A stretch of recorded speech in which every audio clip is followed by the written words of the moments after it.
कैसा लग रहा है मेरा लुक? भाई फेस्टिव सीजन है, जगमगाहट तो होनी ही चाहिए। तो आज मैंने थोड़ा सा ये चमचमाता हुआ ड्रेस पहन लिया। How is it? Comment section में बताइएगा जरूर। और आप सभी लोगों को हैप्पी दिवाली। वैसे किसी ने तो दिवाली कल मना ली, कोई आज मना रहा है। दिवाली आप चाहे कभी भी मनाए, बस एक पर्पस आपका क्लियर होना चाहिए कि खुशियां बांटते रहो, खुशियां लुटाते रहो। चलिए वीडियो की शुरुआत करते हैं। वीडियो में जो टॉपिक है आज का बहुत ही इंटरेस्टिंग होने वाला है। किसी ने सवाल किया है कि मेरी शादी होने वाली है जल्दी, मुझे बस इस बात की चिंता है कि मेरी जो पार्टनर है जो मेरा फर्स्ट टाइम देखेगी तो क्या सोचेगी। मतलब कौन सी दुनिया में जी रहे हो आप, कौन से जमाने में हो भाई। आज के टाइम की अधिकतर लड़कियां, चाहे वो कभी हमबिस्तर हुई हो या नहीं हुई हो, लेकिन इसका मतलब ये नहीं कि उसने कभी छेदी लाल के दर्शन भी नहीं करे, उसे पता ही नहीं है कि ये चीज क्या, अला बला क्या, और वो आपको देख कर डर जाएगी।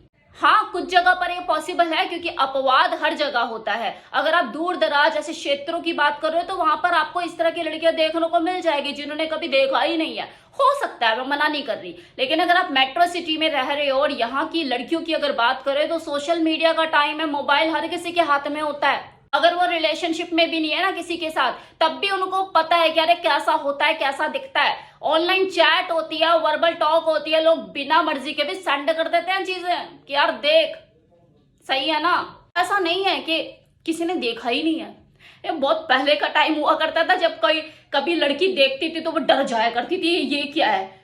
तो ये तो मैंने बात करी लड़कियों की। अब बात कर लेते हैं यार उस लड़की की जो आपकी जीवन संगनी बनने वाली है, जो आपकी बीवी बनने वाली है, कि वो आपके लिंग को देखकर क्या सोचेगी।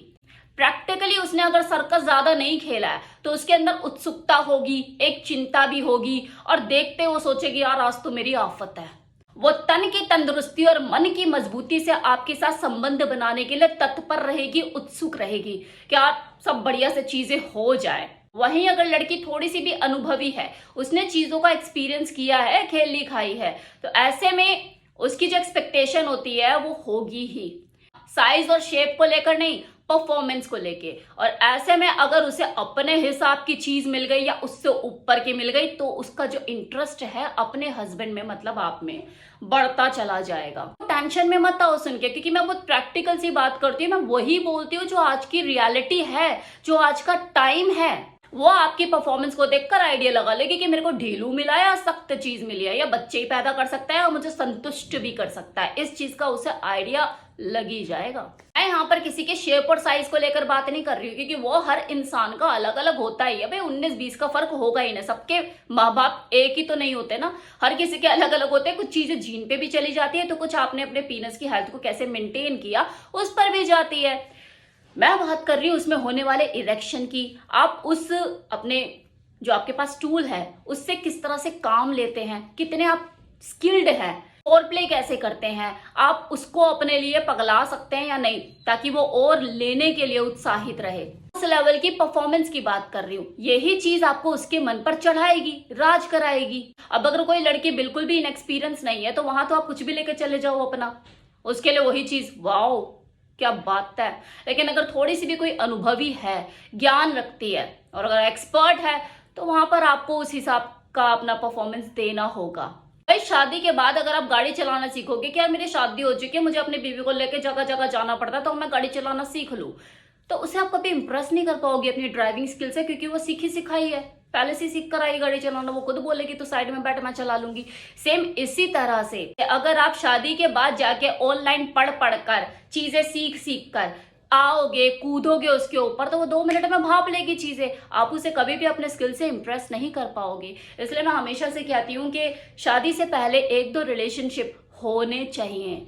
आपको पता लगता है, थोड़ा सा आइडिया होता है चीजों का। और चलो अगर वो चीजें भी नहीं है तो कम से कम थ्योरेटिकल ही तो एक्सपर्ट आपको होना चाहिए। अगर आपने किताबी ज्ञान भी नहीं लिया है तो प्रैक्टिकली चीजों को करने का वो कॉन्फिडेंस कहां से लेकर आओगे। फिर तो यही सोचते रह जाओगे कि यार मेरी बीवी आएगी तो पता नहीं मेरे बारे में क्या सोचेगी। तो भाई आप सही सोच रहे हो, वही सोचेगी जो इस वक्त आप सोच रहे हो। तो सबसे अच्छा लड़का किसी लड़की को समझने का, खासकर तब जब आप उस लड़की से शादी करने वाले हैं। अगर आप अरेंज मैरिज करने वाले हैं तो उसके व्यवहार को समझिए, क्योंकि जिसको आप देखने जाएंगे, जिससे बातचीत करेंगे, आंखों पे पट्टी बिठाकर तो आपको बिठा नहीं देंगे। तो उसकी बॉडी लैंग्वेज को समझिए, उसके व्यवहार को समझिए, उसके बात करने के तरीके को समझिए। आपको इससे पता लगेगा कि वो डोमिनेंट है, फेमिनिन है या सबमिसिव। आज के टाइम के लोग तो बहुत लकी हैं कि उनके लिए इस तरह की कैरेक्टर्स के ऊपर मूवी भी अवेलेबल है। दो पत्ती, एक डोमिनेंट फीमेल का उसने कैरेक्टर प्ले किया तो दूसरा सबमिसिव। कुछ लोग बोल रहे हैं वो सबमिसिव नहीं, वो फेमिनिन है, लेकिन मैं कह रही हूँ कि वो सबमिसिव कैरेक्टर है, वो फेमिनिन कैरेक्टर नहीं है। सबमिसिव वही होती है, कोशिश करने से पहले हार मान लेना, तो वो वही कैरेक्टर है। वो अपने लिए फाइट ही नहीं कर पाती है, उसके अंदर जान ही वो जो उसकी बहन है वो फूकती है उसे फेमिनिन बनाने के लिए कि यार इतना नहीं तो इतना तो कम से कम कर। तो फेमिनिन, सबमिसिव और डोमिनेंट का क्लियर कट एग्जांपल है। कुछ जगह पे वो सबमिसिव आपको फेमिनिन दिखेगी, लेकिन वो है सबमिसिव कैरेक्टर, जिसे इजीली दबाया जा सकता है। उनके कैरेक्टर को गहराई से समझ के आप आइडिया लगा सकते हैं कि आपकी जो शादी हो रही है वो किससे हो रही है, वो कैसी दिखती है, डोमिनेंट जैसी दिखती है या सबमिसिव जैसी दिखती है, फेमिनिन जैसी दिखती है। अगर आपकी शादी किसी फेमिनिन या सबमिसिव फीमेल से हो रही है तो उसका यही रहता है, नो कंप्लेन नो डिमांड। आप जो बोलोगे उसमें खुश है, जो साइज लेकर बैठे हो, जैसा परफॉर्मेंस देते हो, नो कंप्लेन। वो डिमांड सिर्फ एक ही चीज को लेकर करेगी कि यार मुझे बच्चा चाहिए, मुझे बच्चा दे दो। उसे अगर संतुष्टि से मतलब ना ऑर्गेज्म से मतलब, हाँ वो मिलता रहेगा, मिलता रहता मुझे।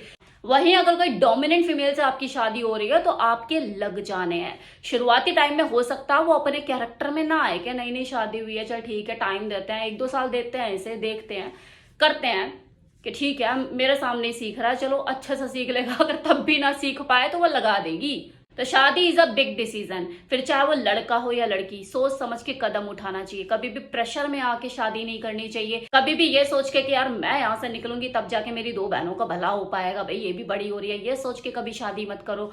और ये सोच के भी कभी शादी मत करो कि यार इतना कमाता है।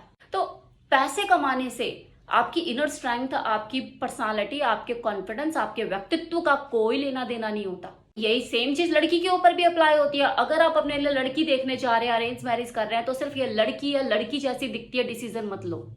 उसके व्यवहार को समझो, उसकी सोच को समझो। तो शादी का डिसीजन हमेशा सोच समझ के लो, ये आपकी जिंदगी को बना भी सकता है और बिगाड़ भी सकता है।